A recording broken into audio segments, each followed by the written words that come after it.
আসসালামু আলাইকুম ভিউয়ার্স, আশা করি আপনারা সবাই ভালো আছেন। আমি আলহামদুলিল্লাহ আপনাদের দোয়ায় খুবই ভালো আছি। তো আজকে আমি খুব সহজে মাত্র কয়েকটা উপকরণ দিয়ে খুব সহজে ঘরে বানানো রোজ পটেটো দেখাবো। আমার ছেলে এই রোজ পটেটোটা খুবই পছন্দ করে যখন আমি ওকে এরকম করে বানায় দিই। তো আজকে আমি আপনাদেরকে খুব সহজে ঘরে বানিয়ে দেখাবো কিভাবে রোজ পটেটো করতে পারবেন আপনারা। খুবই অল্প উপকরণ দিয়ে আমি এখন আপনাদেরকে দেখাবো। এজন্য আমি এখানে চারটা মিডিয়াম সাইজের আলু এরকম পিল করে 4 ভাগ করে কেটে নিয়ে ভালো করে ওয়াশ করে একটা প্যানে নিয়ে নিছি। তার মধ্যে আমি এখন একটু লবণ দিয়ে আলুটাকে সিদ্ধ করে নেব। আর রোস্ট পটেটো বানানোর জন্য আমার যা যা উপকরণগুলো লাগবে, অবশ্যই আলু, তারপরে এখানে আমি 3টা কোয়া রসুন নিছি। রসুনটাকে আমি ছুলিয়ে স্মল করে কেটে নিয়েছি। এখানে 1 টেবিল স্পুন বাটার আমি নিয়েছি টেবিল স্পুনে। তারপরে আমি এখানে সামান্য একটু চিলি পাউডার দিব, মরিচের গুঁড়া, শুধু একটু কালার, একটু সামান্য স্পাইসি হওয়ার জন্য। আমার ছেলে এটা পছন্দ করে একটু স্পাইসি। আর এখানে আমি ইউজ করব অরিগানো আর আরেকটা স্পাইস, এটা থাইম, আর অবশ্যই লবণ। আর আমি অল্প একটু ব্ল্যাক পেপার দিব। তো শুরু করি আমাদের আজকের রোস্ট পটেটো। তো প্রথমেই আমি রোস্ট পটেটোর জন্য এই আলুর মধ্যে কিছু লবণ দিয়ে এখানে ধরেন আমি 1 টিস্পুনের মতো লবণ দিছি।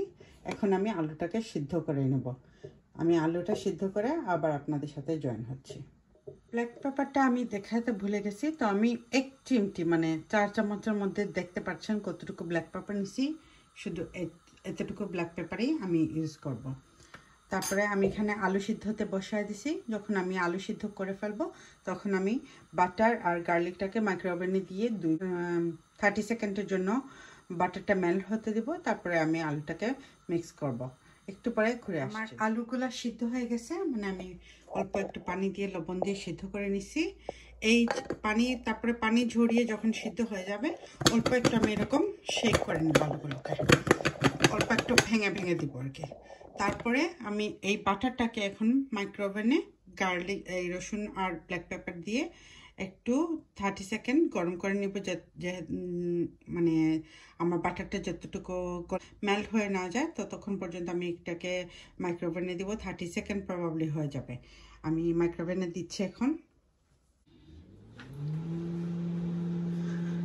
আমি 30 সেকেন্ডের জন্য মাইক্রোওভেনে দিচ্ছি বাটারটা মেল্ট হওয়ার জন্য। যদি বাটারটা দেখি তারপরে মেল্ট হচ্ছে না, তাইলে আমি আরও 10 সেকেন্ডের জন্য দিব।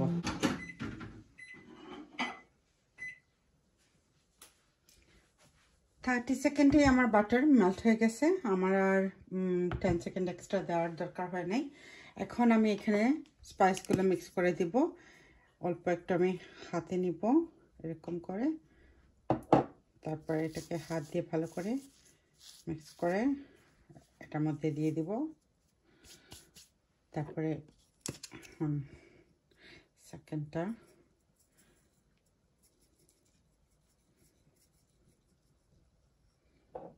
তারপরে যেটা আমি করব চিলি পাউডারটা আমি খুব সামান্য দিব, শুধু একটু কালার। আর এটা না অপশনাল, এটা কোনো দরকার নেই। যদি মনে করেন বাচ্চারা ঝাল খেতে পারবে না তাহলে দিবেন না। আমার ছেলে একটু স্পাইসি রোস্ট পটেটো পছন্দ করে, এজন্য আমি একটু ব্ল্যাক পেপার আর চিলি পাউডারটা দিয়ে দিলাম। তা এখন আমি এটাকে ভালো করে মিক্স করে নেব।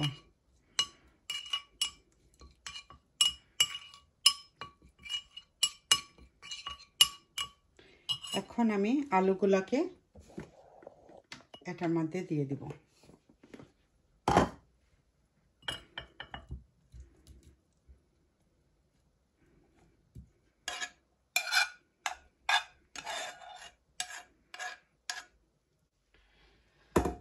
আলুগুলোকে আমি এভাবে দিয়ে এখন স্পাইস আর বাটারের সাথে ভালো করে মিক্স করে নিব।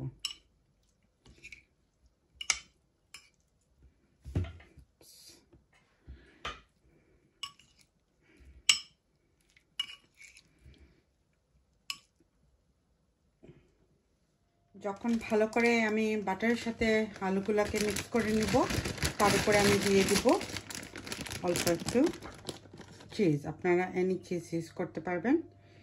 আমি এখানে গ্রেটেড চিজগুলা গ্রেট করে রাখছি।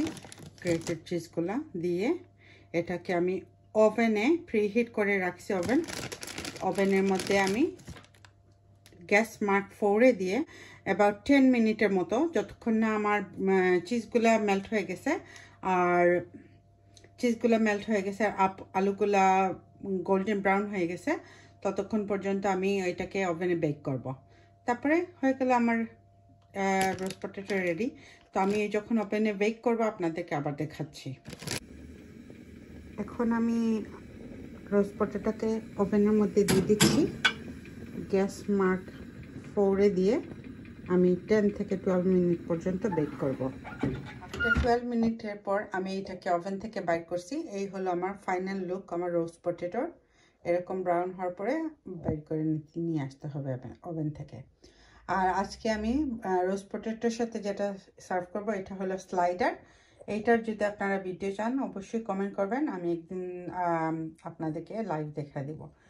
এই হলো আমার ফাইনাল লুক। এটা রোস্ট পটেটোর সাথে আপনি এনিথিং সার্ভ করতে পারবেন, চিকেন ফ্রাই, ফিশ, বার্গার, এরকম স্লাইডার, এনিথিং। তো যদি আমার ভিডিওটা আপনাদের ভালো লেগে থাকে প্লিজ লাইক, কমেন্ট, শেয়ার দিয়ে সাবস্ক্রাইব করে আমার পাশে থাকবেন। ভালো থাকবেন সবাই। আল্লাহ হাফিজ।